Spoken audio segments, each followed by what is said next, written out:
السلام عليكم ورحمة الله وبركاته. أبابي بالله كم جرتنا كيسن جرتو ما جرتني ورجاني على مريان جلت تركمتن رمضان نكم ذكري دعائن قراتي نكم نبير الحمد لله وانتم دوبايسا سنبرا موكمي جباد عبادة الله في ناشي أبابي حاجة جبانو أسامنو وكا كان كم نديفني بيكنو ربيني هند كينيا رايو هاكي بالو رمضان سرقانو فابونا سومتان صلاة ربينو ناجر ودلي كينيا تكا قدا كبيكا هجنة كان يتوم بيكين هجنة كل ربين سبحانه وتعالى إرانو تري جنة الفردوس إنو هاكم مجيسو نصري غندل منونا من فين يرو نصري غندل منو ربو لتكابينو هاكنو ربين فرماتا كل جا كان كيسبو مرتين كل جا كان كيسبا الله أكبر سموكا كانت دوس سيوم مارت دربوس إن دوس إن أركدوس إن ديغوس الله أكبر يا ربي فيها يفرق كل أمر إيه والله مرتين كل جا كان كيسباتي ونتكين يفو رب مرتين خيرين وها مرتيسو مرتين رحمتا مرتين رزقي كان ديني كان حافظ القرآن تيتان ربنا ودي كان دنيا آخرات تملكون ربين سدركا كيني دنيا آخرات تلافودو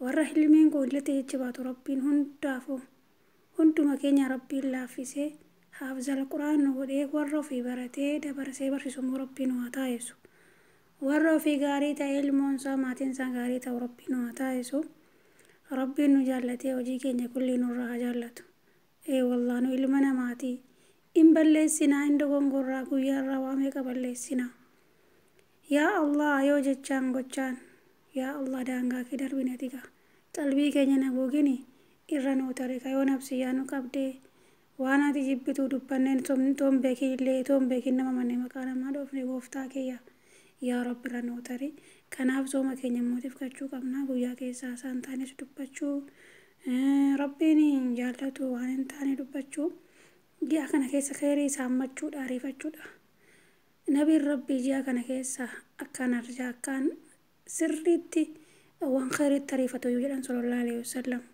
صدقاء دان كراتي دان أبي دان سانم كانم نابتو كيسا تو سوما كان كيسا صحابة ساني سريتي جبسو توراني يو أكازي كامؤمني قوبزي نما جاء كان كيسا رفو نمي حجان كم ننجرا هنجرو والله hundi keenya rabbitti hajamuudha kanaaf kulliin keenya balbala namaatii miti kana dhaajiru balbala khaaliqus samaawaati wal ardii waan ta'eef irraa doqnaa'u irraa gaflaa'u irraa hin qabnu jechaadha du'aayi waliif hagoonu ofiifis hagoonu ka du'eefis ka jiruufis hundumaa goone rabbiin cinqii hammii gammee nuti jiru kulliin nurraa jijjiire khayriitti bal'inatti gammachuutti hundi keenya baasu kan bultiin ijaaranne waggaa kana rabbiin waggaa kanasitti bultii khayrii bultii rahmataa dhiira dhalaa hundi keessa rabbi sinaa uffaqu kadha rabbii keessan du'aayin dhuga baadete akka nabiin rabbiidhaan sallallahu alaihi wasallam du'aayin furtii waan furtuu waan hundaati nuti namni warra rabbitti amanii warri mu'minaa du'aayii kana malee waan biraa humna hin qabnu argitanii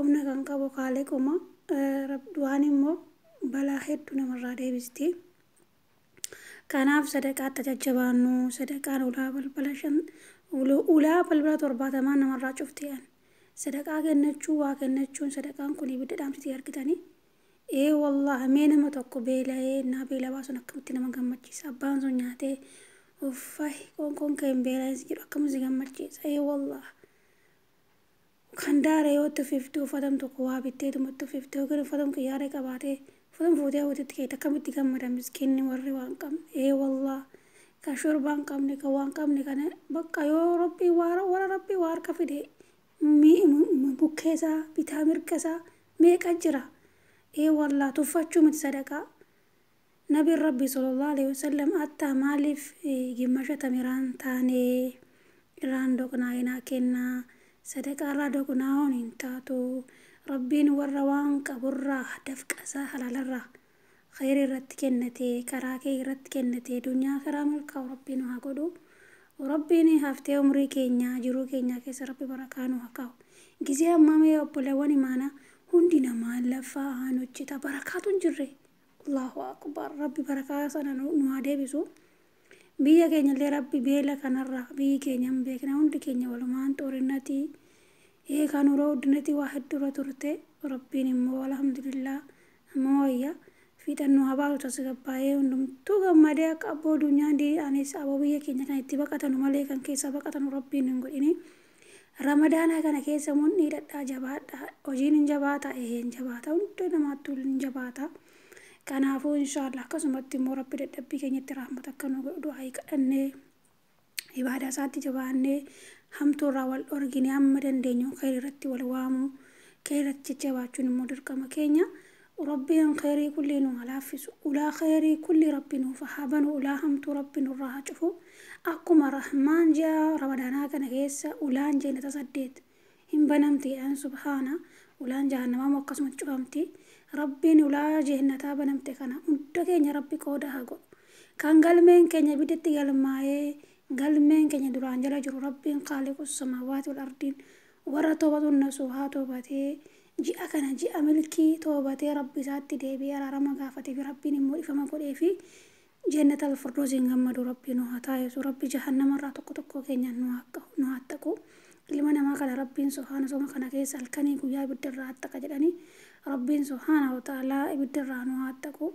Rabbiin jannatal firdoosiin nu haa gammachiisu. Warra du'ee ganda akhiraa jiru abbaa kootiin hangafee du'aa muslimaa kulli warra laa ilaaha illallah muhammadan rasuulallah jedhee asirraa deebi'e kulli rabbiin immoo rahmataa godhuuf. اللهم ارحمهم اللهم عافهم اللهم رحمة المسلمين يا رب العالمين. يا ربي كي يا رحمتك ويفول رحمتك يا رب تلالي دكنا جراتن بلاتي باسي يا ربي دبا جراتن بلاتي يا ربي دكنا جراتن يفتتي باسي وفتاكي يا نيمو كاتمان تلچ ورتو خير وجتو كيري رتي والوامو نسيا خيري والغرسو آخر ديم ربنا أقول ربنا نونغسيني ربنا وربدان قبسيفهم qabsiiftuu ibidda rabbi nun godhin warra gubbaan amanee keessa kafare rabbi nun godhin munaafiqa rabbi nun godhin. Allahu akbar namatu jira jedhani kan gubbaan nama fakkaatu keessi gurraacha keessa garaansaa bofaa. Allahumma najina rabbi najaanu habaasu rabbiin inshallah keessa keenyas duuba keenyas nu habareechu akkuma gubbaan nu bareecha kana keessa nu habareechu rabbiin alhamdulillahi rabbil alamin. Ni'ima rabbiin keenya qaama keenya irratti nutti oolee aafiyaa keenya too lakkoofne jennee wallahi lakkoofne ittiin baanu alhamdulillahi rabbil alamin alhamdulillahi rabbil alamin. Rabbiin immoo nama yeroo hunda sagalateeffatu jaallata. Wallahi waan namni bicha rabbii keenya mararaa ooluun haarsuun ayyaa rabbi maaliif kana ta'e akkas nurraan eegamu argatanii mu'minni namni rabbitti amanee argatus dhabus alhamdulillah jedha. Kanaaf addunyaan kun immoo mu'minaaf warra sattamaniif fitnaadha. Biyya aragalfii biyya rahaa jannata keessa malee hin jiru obboleewwan imaana. Addunyaa kanarratti waan hundumtuu guutee naa guutee algaa baalgaa ta'e jechanii yaaduun qabdan warri musliimaa jechaadha. Kan guutame kaaliqa tokkicha bicha addunyaan kun sagalum itoo maaluu ta'e ishiin hin guuttu. Egaa akkuma jirrutti haalum jiru sanarra geenye yoo rabbii keenyan alhamdulillah jennee rabbiin furmaata nuuf fidaa. Hundi keenya warra cinkira kirta rabbi cinkirraa sin haa baasu warra afiyaa sin dhukkubaa jiru rabbi sin haa afiyu warra dhukkuba qalbii kan jismisitti jiru rabbi quuqaa jirtu sinirraa haa buqqisu. Ulaa khayrii rabbi hunda keenyaaf waa banu ulaa hamtuu immoo rabbiin nurraa haa cufu. Rabbiin galgala keenya haa tolchu rabbiin kaatimaa keenya haa tolchu kan jallate rabbi nuu haa qajeelchu beekaa nuu haa bulchu wallaalaa immoo nuuf haa barsiisu lamoota keenya bakka jiranutti rabbiin nuuf haa tisku. Warra isaan irraa diinii kana baratee fahamee ofiillee dabarsee barsiisuu rabbiin nu haa godhu. Rabbi kilaasa nu haa kennu. Rabbiin riyaa shirkii soba fasaadarraa rabbiin nu haa fageessu. Rabbi waan ofii jibbu kulli nu haa jibbisiisu. Halaala isaatiin hunduu wal haa ga'u. Wallah hunduu halaala isaatiin wal haa ga'u. Bismillaahi rahmaani rahiim. Rabbiin hajaa keessan muluu keessan tokko tokkoon sinii baasee sin haa gammachiisu. Umurii keessan rabbi haa dheeressu. Riskii keessan rabbi haa bal'isu. Nu jajjabeessaa warri maatiin taanes maatii taa maal qaba amma yoo wal jajjabeessan obboleewwan akkasii kaa khayrii kanarratti immoo wal jajjabeessuun dirqama. Yoo isin immoo gaashillaa jettan si gafla'uun argitanii akkasii ittiin kaffaltanooni maal qaba laayikii sheerii gootan qabantii babbareedu sana barreessitanii yoo ittiin kaffalamu harka rabbi isinii kennisaa ilaalaa. Bakka hin taane bakka kolfaa bakka xabaatu akkanumaan ilaalaa ooluun faayidaa tokko nuuf hin qabu. akkasi du'aayii walii haa goonu, wal haa jajjabeessinu, rabbiif jecha wal haa jaallannu, waan jibbuu qabnu waan rabbii jibbaarraa fagaadha jedhe jibbuu immoo qabna. Warra obboleettiif obboleessaa kulliin keenya wal jaallatee du'aayii waliif godhee du'aayiin keenya immoo aboo rabbii biratti ol fuudhamtee dunyaa karaatti milkoofnu rabbiin haa taasisu. Rabbiin sooma keenya, salaata keenya, zikrii keenya nurraa haqee baluu fuulan nurra kutin, rabbi marduudan godhin, rabbiin subhaanahu wa ta'aalaa marduudan hin godhin habaabii fillah. Kanaaf jajjabaadhaa, rabbi isin haa jabeessu, ulaan khayrii kulli keessanii haa banamu, ulaan hamtuu immoo isinirraa haa cufamu. Sadarkaa keessan rabbiin dunyaa karaatti ol haa fuudhu. Rabbiin isin jaallatee hojii keessan gaggaarii kulli isinirraa haa jaallatu. Hundi keessan rabbi jecha isin jaalladha, isin kabaja obboleewwan kiyya. Gidduudhumaan akkana immoo jarri gadi balaan isin zayyaraadha jedhee dhufe malee ilaa hojii meeqan qaba sitti fakkaate. Dhugaa rabbi. Wallaahi beesi isin mee wallaahi qallaalee kana isin yaadu. Dhugaa rabbi isin zayyaruu dhufe manuma du'aayii immoo xiqqoo seennee walii gochuun kun du'aayiin kun qalbii miti argitanii. Du'aayii muluun keessan kadhaa. Du'aayiin nu qabaadati abbaa irraa fuudhu rabbi muti beeka. Kanaaf isin jaalladha, isin kabajaa. Assalaamu alaykum warahmatullahi wabarakaatuh.